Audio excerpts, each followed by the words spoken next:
think this all goes back to mission. Our mission is to connect our community and the visitors to our community to this beautiful, the beautiful traditions of Japanese culture, which are represented in the garden. So the first year the garden opened, we had 28,000 visitors. Now we're up to about 300,000, so tenfold increase in the same 5.5 acres of gardens.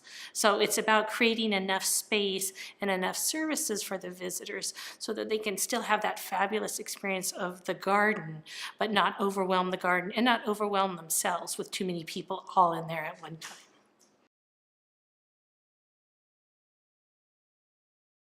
I came to work for the Japanese Garden 2 years ago specifically to work on this project. I'm a native Portlander. I've been a member of the garden for 27 years. I've been going my entire life. I went with my parents when I was a child, now take my children. It was a chance to create a legacy for our city, for our community, and really for our nation. That is, you only get a once-in-a-lifetime chance to do that. I think this is a project that is very important for our city and our community, but for a much broader audience, which is for North America and our connections to Japan. And all of those things are important to me.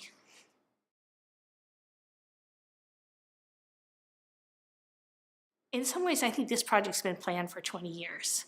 The board of directors has known that with growing visitation, in order to serve the mission, it needed to do something. But it's easier to dream than it is to do. And so it took extraordinary leadership. Steve Bloom, our CEO, and the board he has created, and the curators team that he's created around him, has created this moment of exceptional leadership.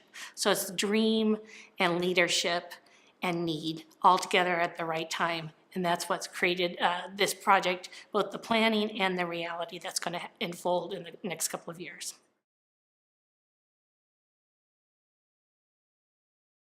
I've been coming to the garden for 27 years with my children. The oldest was a baby when we first started coming. He's 27 now. And our favorite place is the natural garden, which is the most recent garden style. But like the tea garden, which is the oldest style, they're both the natural world in some perfect way, which actually means they're the hardest to maintain. But there's a special place in the natural garden, an azumaya, a little hut. You can sit there under the rain. There's just room for the 5 of us. I have 3 children and my husband. And that is one of we always end sort of our visit. It's the furthest place in the garden, and we sit there and it's quiet and it's our special time together.